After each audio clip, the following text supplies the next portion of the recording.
اسلام مذہب جو ہے وہ مردوں کا مذہب ہے، عورتوں کا مذہب نہیں ہے۔ میں نے کہا نہیں بھائی ایسی بات نہیں، آپ نے اسلام کو سمجھا ہی نہیں۔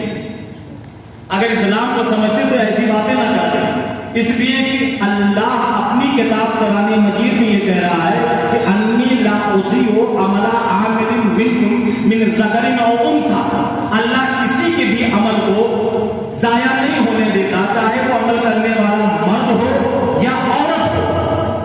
تو میدان عمل میں جو رتبہ ایک عورت کا ہے وہی رتبہ ایک مرد کا ہے، میدان عمل میں جو رتبہ ایک مرد کا ہے وہی رتبہ ایک عورت کا ہے۔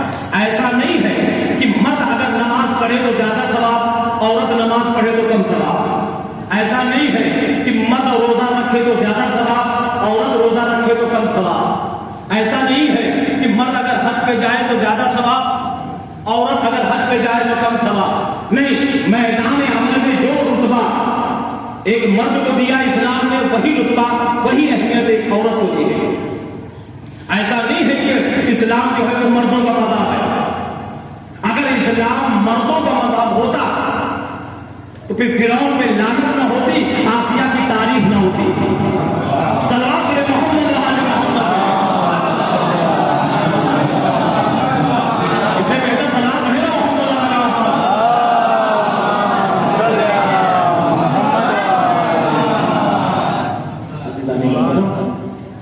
اسلام جو ہے وہ بیلنسنگ مذہب ہے، اعتدال کا مذہب ہے۔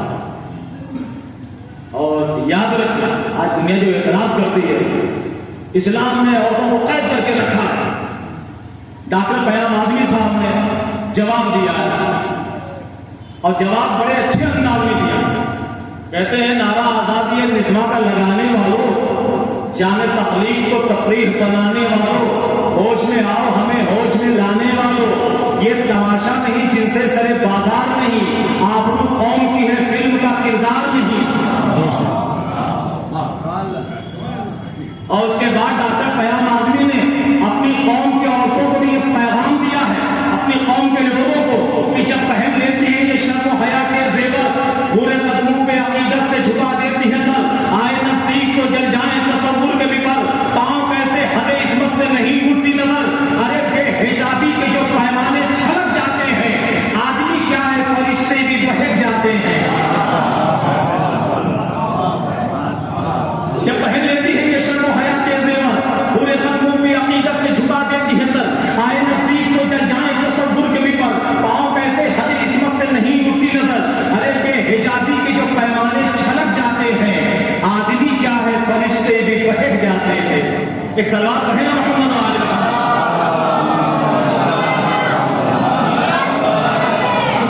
تقریر بالکل اپنے آخری مرحلے سے بالکل قریب ہو گئی ہے عزیزان محترم۔ تو دنیا یہ اعتراض کرتی ہے کہ اسلام جو ہے وہ مردوں کا مذہب ہے، عورتوں کی تو کوئی اہمیت نہیں ہے اسلام میں۔ عورتوں کے لیے بھائی اپنے گھر میں بیٹھو، حجاب سے رہو، باہر نکلو نقاب پہن کے نکلو، حجاب سے نکلو، بے ردا نہ نکلو، ایسے لباس پہن کر نہ نکلو کہ نامحرموں کی نظر پڑے۔ یہ یورپ کی طاقتیں، یہ اسلام مخالف طاقتیں، اسلام دشمن طاقتیں یہ اعتراض کرتی ہیں۔ دیکھیے ہمیں دیکھیے ہم اپنی گھرانوں کی عورتوں کو آزاد ہم نے کر رکھا ہے، جہاں چاہے پھرے، جہاں چاہے گھومے، جس سے چاہے بات کریں، جو چاہے پہنے، آزادی ہے بھائی، آزاد ہے انسان۔ اور یورپ کے لوگ یہ کہتے ہیں کہ مسلمان لوگ جو ہیں بڑے جنگلی ہیں۔ ہم نے کہا جنگلی کیوں ہے بھائی؟ اور جنگلی تو ہے مسلمان۔ یہ کون اعتراض کر رہا ہے؟ یورپ کے لوگ، یورپین لوگ اعتراض کرتے ہیں کہ مسلمان جو ہے وہ بڑے جنگلی ہیں۔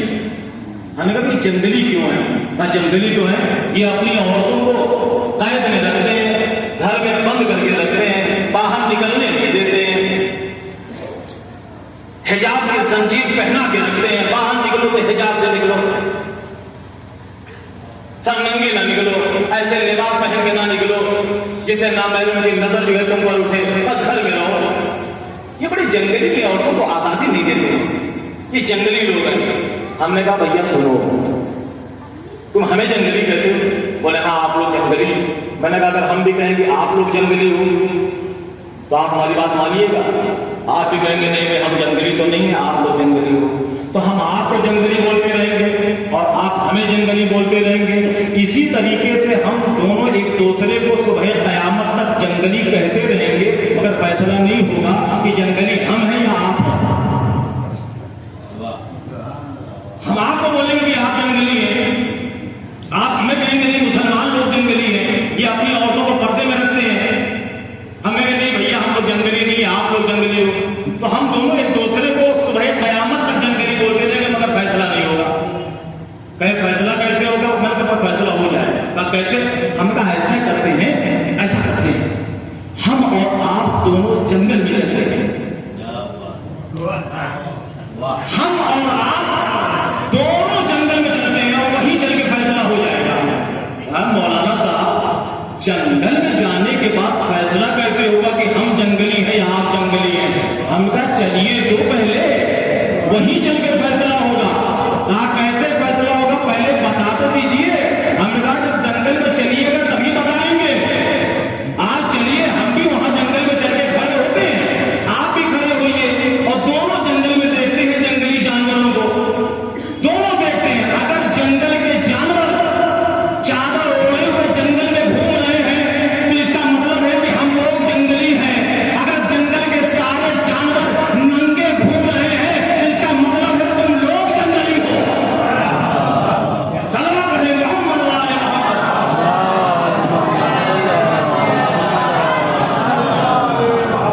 محمد سے بہتر سلام ہے نا محمد وعلیہ محمد۔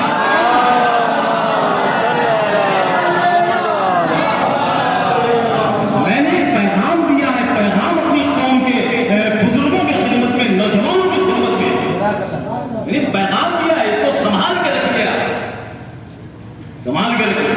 آج دیکھیے کہ جس امام کی ولادت کی تاریخ ہے،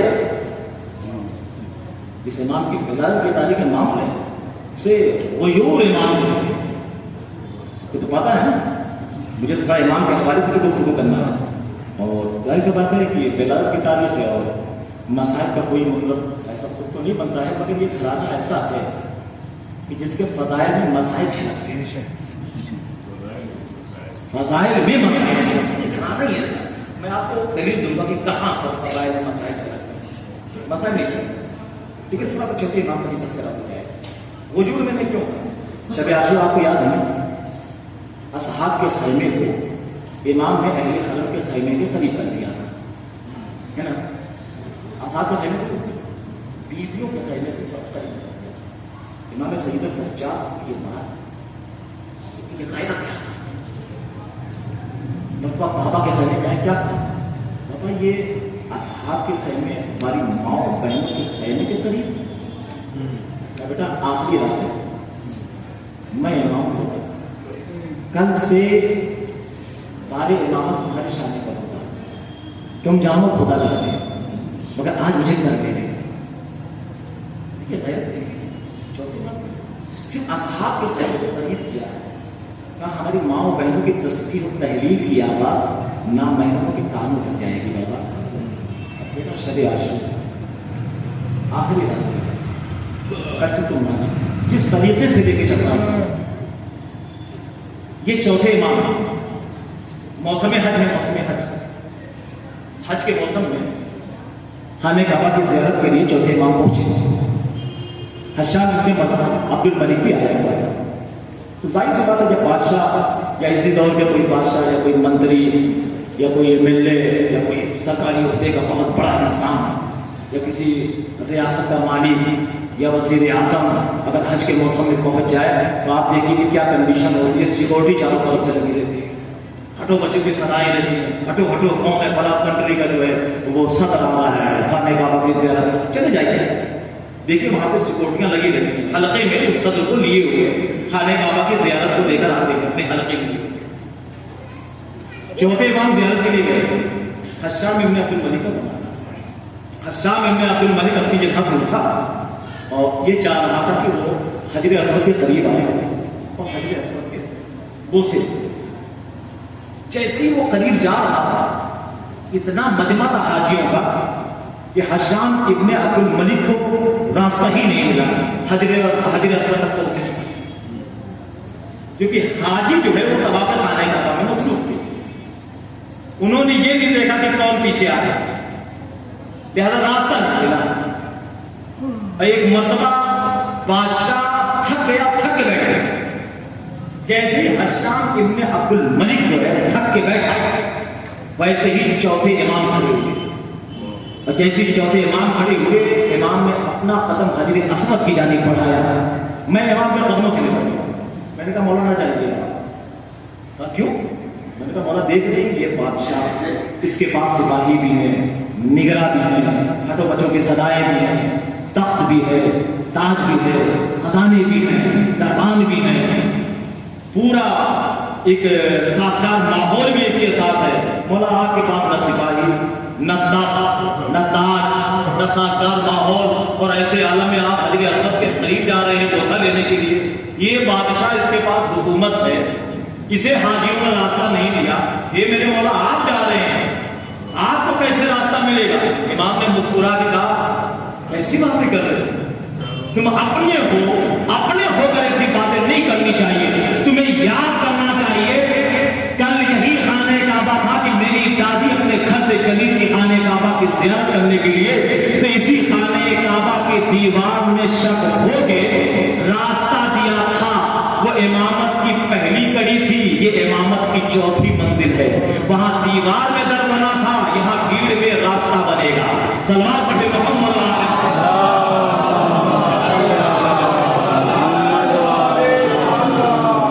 جیسے ہی امام نے اپنا قدم آگے بڑھایا، جو خانہ کعبہ کی زیارت کو آئے تھے انہیں حجر اسود کو چھوڑا، امام کی طرف مڑے، امام کے ہاتھوں کا بوسہ لے، امام کے قدموں کو چومنے لگے. کوئی امام کی پیشانی کو چوم رہا ہے. اب حشام ابن عبد الملک سے یہ منظر دیکھا نہیں گیا. یہ کون؟ تو حشام ابن عبد الملک کے دربار میں اس کا ایک درباری شاعر تھا، نام آپ کے ذہن میں محفوظ ہوگا، فرزدہ. جیسے ہی حشام نے یہ کہا چوتھے امام کو لے کر یہ کون؟ فرزدہ نے کہا کہ بشر کا ہے چین، خالق مزاج وحدت کا چین یہ ہے. سحر کی زینت ہے بس عبادت، مگر عبادت کا زین یہ ہے. وہ چشمے یاقوت کا ہے سرما جو ان کے پاؤں کی خاک ہوگی. فقط وہ مانے گا ان کی عظمت کی جس کی تخلیق پاک ہوگی. دہر کو جنوں بشر کو حور و ملک کو ان کا غلام دیکھا. حشام کی آنکھوں میں آ کے ڈال کے بات کر رہا ہے کہ دہر کو جنوں بشر کو حور و ملک کو ان کا غلام دیکھا. ملائکہ کیا ہیں؟ انبیاء کو یہاں پہ کرتے سلام دیکھا. کلیم سے فرش طور پر بھی انہی کو کرتے کلام دیکھا. جہاں نبوت ٹھہر نہ پائے وہاں پہ چوتھا امام دیکھا. بشر کا ہے چاہے خالق مزاج وحدت کا چین یہ ہے. سحر کی زینت ہے بس عبادت، مگر عبادت کا زین یہ ہے. وہ چشم یاقوت کا ہے سرما جو ان کے پاؤں کی خاک ہوگی. فقط وہ مانے گا ان کی عظمت کی جس کی تخلیق پاک ہوگی. پہلے وہ جنوں بشر کو حور و ملک کو ان کا غلام دیکھا. ملائکہ کیا ہے؟ انبیاء کو یہاں پہ کرتے سلام دیکھا. ارے کریم سے فرش طور پر بھی انہی کو کرتے کلام دیکھا. جہاں نبوت ٹھہر نہ پائے وہاں پہ چوتھا امام دیکھا. ارے جمال یہ ہے مصطفیٰ بھی اس کو اپنی اولاد کہہ رہا ہے. کمال یہ ہے علیسا ساجد بھی اس کو سجاد کہہ رہا ہے. صلوات علی محمد.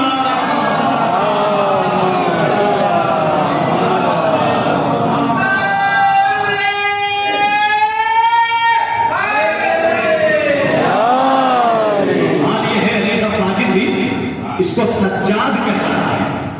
اور اس کے بعد جیسے فرزدہ نے کہا یہ کون؟ وہ نہیں پہچانتا.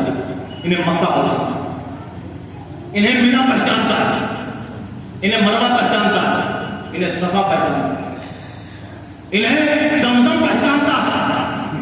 سوال اس نے کیا کیا؟ یہ کون؟ جب پیار میں نہیں بولا، طنز نہیں بولا. جیسے میں آپ سے بولوں ماشاء اللہ آپ بہت بڑے عالم ہیں، یہ لہجہ میرا ہے. میں پتا ہے آپ بہت بڑے آدمی ہیں. 6 سال کو آپ کو لہجے جملہ وہی ہے, لہجہ بدل گیا. میں نے کہا ماشاء اللہ آپ بہت بڑے آدمی ہیں. یہ بھی لہجہ, میں نے کہا ماشاء اللہ آپ بہت بڑے آدمی ہیں. لہجہ بدل گیا. تو جس لہجے میں, جس قافیے میں جواب دیا, سوال کیا تھا فرزدق سے حشام ابن عبد الملک نے, یہ کون؟ اسی قافیے میں جواب دیا فرزدق نے, انہیں مکہ پہچانتا ہے, انہیں مینا پہچانتا ہے, انہیں عرفات پہچانتا ہے, انہیں زمزم پہچانتا ہے, انہیں مقام ابراہیم پہچانتا ہے, انہیں کعبہ پہچانتا ہے. کتنا بڑا جاہل ہے, کعبہ کو پہچانتا ہے, وارث کعبہ کو نہیں پہچانتا. تو کتنا بڑا جاہل ہے, کعبہ کو پہچاننا ہے, وارث کعبہ کو نہیں پہچاننا ہے. میں نے کہا بھیا فرزدق, اس نے سوال کیا کیا ہے, بول تو. اس نے پوچھا یہ کون, بتا دو کس کے پوتے ہیں, کس کے پوتے ہیں, کس کے بیٹے ہیں, کس کے نواسے ہیں. فرزدق نے کہا اس نے جس قافیے میں سوال کیا ہے اسی قافیے میں اسے میں جواب دے رہا ہوں. میں نے کہا اس لہجے میں جواب دو گے فرزدق, بادشاہ ہے, وظیفہ بند کر دے گا, گھر میں روٹیوں کے نالے پڑ جائیں گے, فاقے ہوں گے گھر میں. فرزدق نے کھول کے مجھے دیکھا, کہا سنو, ایسی دولت پر میں لعنت بھیجتا ہوں جو دولت عظمت امامت کو گھٹا کے ملے.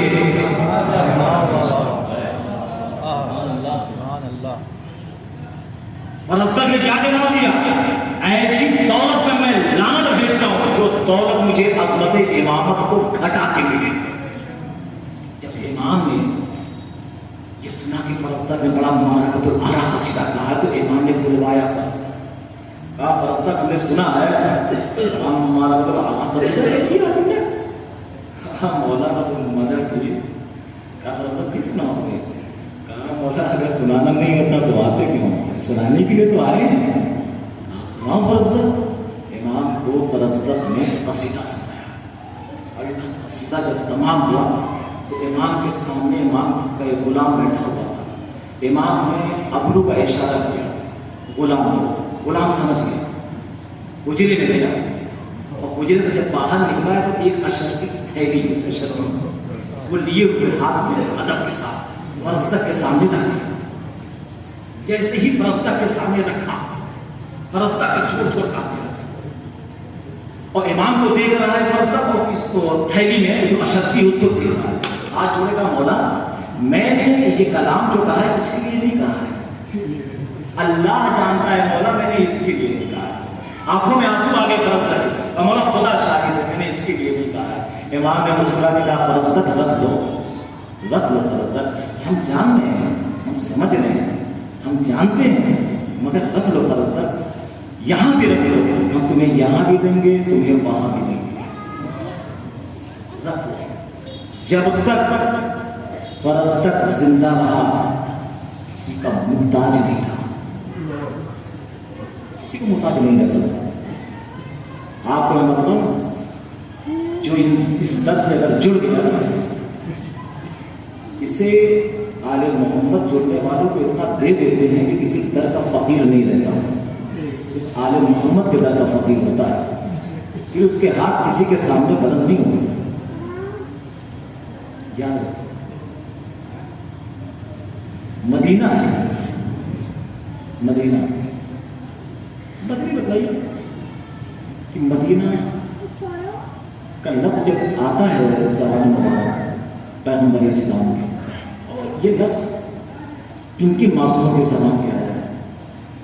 جب بھی ہم مدینے کا لفظ لیتے ہیں تو بہت سارے تصورات ہمارے ذہن میں ابھر جاتے ہیں. میں نے آپ کو بتلایا تھا کہ یہ وہ گھرانہ ہے کہ جس کے فضائل میں مصائب چھلکتے ہیں. یہ وہ گھرانہ ہے کہ جس کے یہاں خوشی میں بھی ہم نے اس گھرانے کی آنکھوں میں آنسو دیکھے ہیں. آپ کہیں گے مولانا وہ کون سی منزل تھی, خوشی میں تو انسان خوش ہوتا ہے, روتا تو نہیں ہے, مگر ہم نے دیکھا ہے, ہم نے تاریخ کی آنکھوں میں آنکھیں ڈال کے دیکھا ہے. تاریخ نے بتایا ہے ہمیں کچھ منزلیں ایسی آئی, کچھ لمحے ایسے آئے اس گھرانے میں کہ خوشی کا ماحول ہے مگر آنکھوں سے آنسو لگ رہے ہیں. امام حسین علیہ السلام جب دنیا میں آئے خوشی کا موقع تھا. اگر کسی کے یہاں نواسا ہو تو نانا کی گود میں دیا جاتا ہے تو نانا کتنا خوش ہوتا ہے. آپ کو پتا ہے نانا کی گود میں جب دیے گئے امام حسین کو دیا گیا تو پیغمبر اسلام کی کیا سنتے ہیں آپ کو پتا ہے. آپ کو سوال سو گئے ہوئے کبھی اس نے پوچھا پیغمبر اسلام سے یا نبی اللہ تو خوشی کا مقام ہے رو کیوں رہے. عید کا دن آیا جنت سے لباس آ گیا. نواسوں نے کہا نانا ہم الگ الگ رنگ کا لباس لیں گے. ڈبویا گیا پانی 2 کلر کے لباس نکلے ایک سبز ایک. اب جیسے ہی 2 رنگ کے لباس نکلے پھر پیغمبر علیہ السلام کی آنکھوں میں آنسو آئے. عید کا دن مگر ہم نے اس گھرانے کی آنکھوں میں آنسو دیکھے. جناب زینب علیہ السلام دنیا میں آئے پیغمبر علیہ السلام آئے نواسی کو گود میں لیا اور رونا شروع کر دیا. چوتھے امام حضرت امام زین العابدین علیہ السلام اس دنیا میں جب آئے مولا علی علیہ السلام قریب آئے اور امام زین العابدین علیہ السلام کو اپنی گود میں لیا اور میرا مولا علی رونے لگا. دیکھیے امام زین العابدین علیہ السلام کی ولادت سن 38 ہجری میں ہوئی اور مولا علی علیہ السلام کی شہادت سن 40 ہجری میں ہوئی. جس وقت امام زین العابدین علیہ السلام اس دنیا میں آئے تو مولا علی علیہ السلام حیات تھے. مولا نے اپنی گود میں امام زین العابدین علیہ السلام کو لیا ہے. آنسو نکل رو رہے. وہ گھرانہ ہے اس کے فضائل میں مسائل جھلکتے ہیں. یہی وہ امام سید سجاد علیہ السلام کربلا سے لے کر کوفہ سے شام تک اور شام سے مدینے تک زندہ کیسے آیا آپ کو پتا ہے؟ کیوں مسائل نہیں پڑھ رہا ہوں میں تو امام کی شجاعت بیان کر رہا ہوں. امام کی شجاعت مگر کیا کیا جائے. وہ گھرانہ ہے کہ جس کے فضائل میں بھی مسائل جھلکتے ہیں. فضائل سننے کے بعد بھی آنکھوں میں آنسو آ جاتے ہیں. کربلا سے کوفہ سے شام. امام سید سجاد کو کسی بھی مقام پر جناب زینب نے بولنے نہیں دیا ہے. جب بھی بولنے کی منزل آئی جناب زینب آپ کے سامنے کھڑی ہو جاتی. کوفے کے دربار میں امام سید سجاد کو بولنے کا حق نہیں تھا. جناب زینب نے خطبہ دیا. کہیں بھی کوفے میں امام سید سجاد کا خطبہ آپ کو نہیں ملا. کوفے کے بازار میں کہیں بھی امام سید سجاد کا خطبہ آپ کو نہیں ملا. کوفے کی راہوں میں کہیں بھی خطبہ نہیں. شام میں قافلہ پہنچا ہے. شام میں 7 دروازے تھے. 7 دروازوں سے اہل حرم کو لے جایا گیا مگر کسی بھی موڑ پر کسی بھی چوراہے پر شام کے امام سید سجاد کا خطبہ نہیں ہے. ایک منزل ایسی آئی شام. اب جناب زینب پیچھے رہتی ہے امام سید سجاد کو آگے کیا. اے میرے لال سید سجاد اسی لمحے کا ہم انتظار کر رہے تھے. اب یہاں سے تم خطبہ دو میرے لال, یہاں سے تم دو خطبہ. آپ نے کبھی سوچا, آپ نے غور کیا کہ جناب زینب علیہ السلام نے امام سید سجاد کو کوفے میں بولنے کیوں نہیں دیا اور کوفہ سے لے کر شام تک کیوں نہیں بولنے دیا؟ کیا وجہ تھی؟ وجہ صرف یہ تھی کہ اگر سید سجاد کوفے میں کچھ بولتے تو قتل کر دیے جاتے. کیونکہ آپ نے کوفے کے دربار کا منظر دیکھ ہی لیا کہ ابن زیاد نے کیا کہا. یہ کون؟ علی. کتنے علی کے سامنے کہ یہ حسین کا بیٹا ہے, علی ابن الحسین. کیا اسے اللہ نے قتل نہیں کیا؟ مدد کہ وہ میرا بھائی تھا علی اکبر, اسے ظالموں نے شہید کیا ہے. ابن زیاد نے حکم دیا تھا اسے قتل کر. جناب زینب آتی تھی سامنے. دیکھ رہے ہیں کیا کیا صورتحال تھی. اگر ایسی صورتحال میں ایسے ماحول میں امام سید سجاد اگر بولتے کوفے کے دربار میں, آپ بتائیے زندہ شام تک پہنچ سکتے تھے؟ نہیں پہنچ سکتے. جناب زینب نے سید سجاد کو کسی موڑ پہ بولنے نہیں دیا، کسی بھی موڑ پہ بولنے نہیں دیا. شام میں صرف اجازت دی ہے جناب زینب نے سید سجاد کو بولنے کی. کہاں پہ دی ہے؟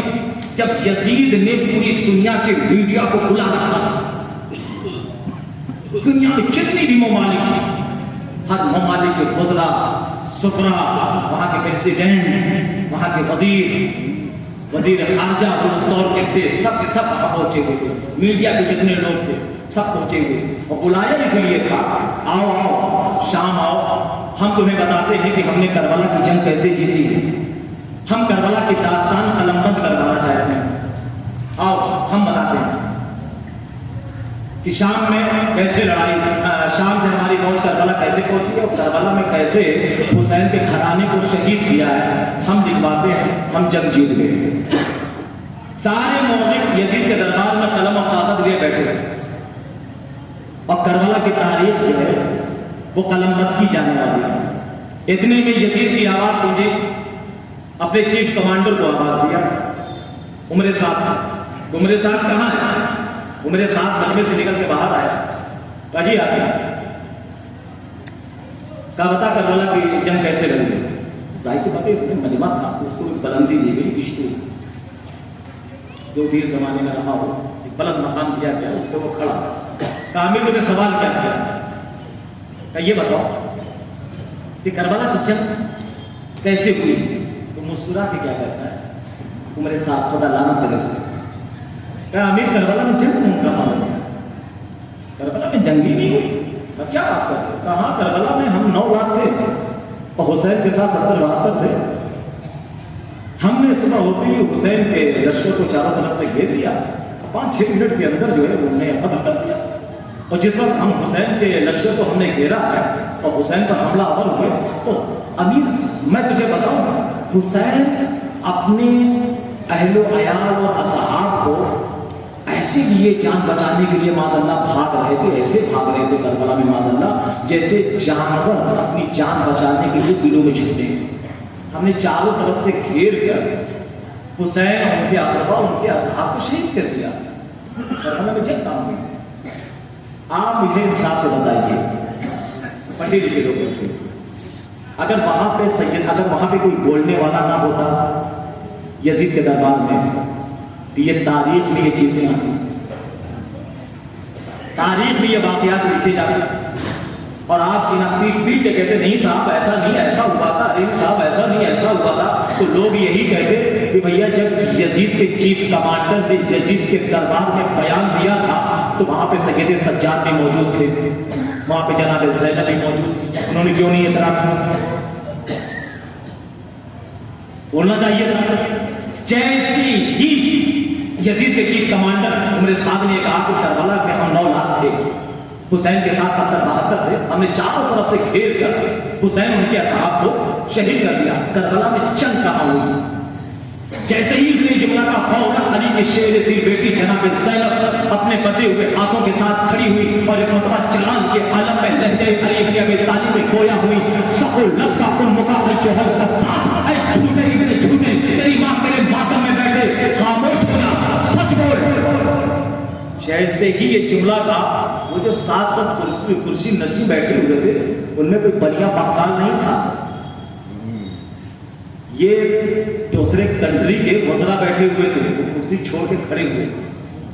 جیسے ہی جناب زینب نے کہا اے یزید، اپنے چیف کمانڈر سے پوچھ، جیسے کہا اے یزید تو فوراً سارا دربار کھڑا ہوا، یہ کون سی عورت ہے، کتنا بڑا جگر اپنے سینے میں رکھتی ہے، یہاں تو یزید کا کوئی نام نہیں لے رہا ہے، یہ ڈائریکٹ کہہ رہی ہے یزید.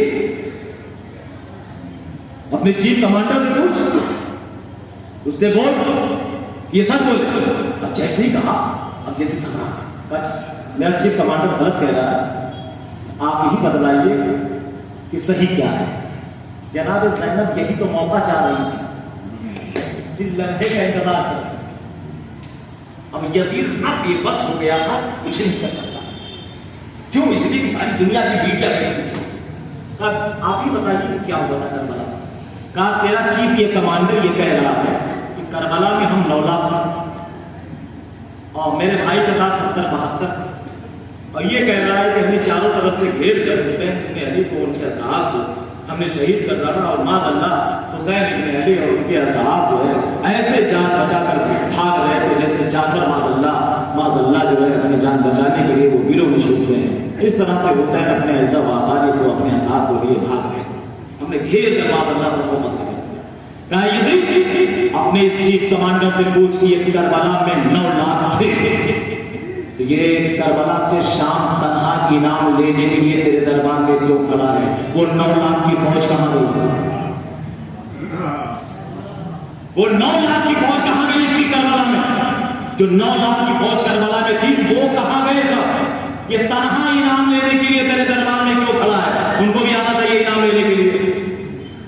کہا یزید تجھے نہیں پتا، تو محل میں بیٹھا تھا، چھپ کر بیٹھا تھا، میرا بھائی میدان میں آیا، میں بتاتی ہوں کربلا سے لے کر کوفہ سے شام تک ہر ایک گلیوں سے ہمیں گزارا گیا، اور تو باہر نکل کے پتا کر لے کربلا سے کوفہ سے شام تک تجھے کوئی بھی ایسا گھر نہیں ملے گا جس گھر میں رونے والیاں اپنوں کا ماتم نہ کر رہی ہوں۔ اس طرح سے کربلا کے میدان میں میرا بھائی عباس لڑا ہے اور میرا بھائی حسین لڑا ہے، اس شان سے لڑائی کربلا۔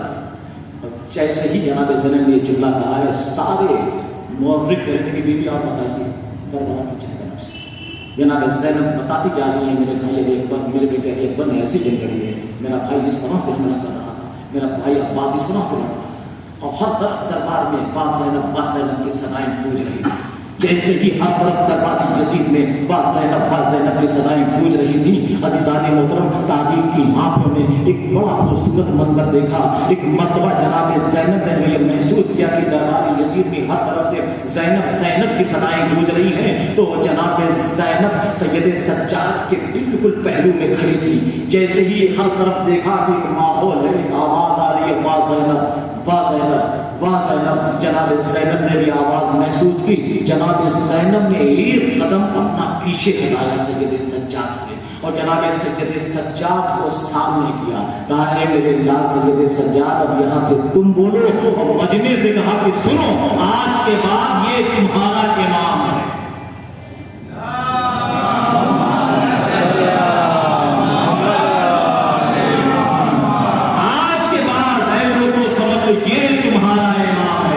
جناب زینب نے ایک قدم پیچھے کیوں ہٹایا؟ ابھی آپ نے غور کیا؟ جناب زینب نے ایک قدم اپنا پیچھے کیوں ہٹایا سید سجاد سے؟ ایک قدم پیچھے اس لیے ہٹایا کہ جناب زینب یہ نہیں چاہ رہی تھی کہ ان کے نانا کا دین ایک عورت سے پہچانا جائے۔ جناب زینب نہیں چاہ رہی تھی کہ ان کے نانا کا دین ایک عورت سے پہچانا جائے، اسی لیے سید سجاد کو سامنے کیا، کہا میرے لال ہم اسی منزل کا انتظار کر رہے تھے، اب اس منزل پہ تم بولو میرے لال۔ جناب سید سجاد نے فرمایا کہ مجھے مکہ جاننا ہے، مجھے مدینہ پہچانتا ہے، مجھے صفا جانتا ہے، مجھے کعبہ پہچانتا ہے، مجھے زمزم پہچانتا ہے۔ بجے میں شور اٹھا، ارے یہ لہجہ تو علی کا لہجہ ہے، کیا شام ہے علی؟ کہا نہیں علی نہیں ہے مگر اولاد علی کو قید کر کے لایا ہے۔ ولعنۃ اللہ علی القوم الظالمین سیعلم الذین ظلموا ای منقلب ینقلبون۔ پروردگار اعظم جتنے بھی مومن فرش اعظم پہ تشریف لائے ہوئے، پروردگار اعظم سب کی دلی حاجتوں کو پوری فرما، بارگاہ سب کی گناہ صغیرہ و کبیرہ کو معاف فرما۔ بارگاہ جس مرحومہ کے اصالِ سماعت کے حوالے سے جو پروگرام کا انعقاد کیا گیا، مجلس کا فضائل آل محمد کا انعقاد کیا گیا، پروردگار عالم ترنم بیگم مرحومہ بنت اولاد حسین کو طریق رحمت فرما، اور عذاب قبر و فشار قبر سے نجات عطا فرما۔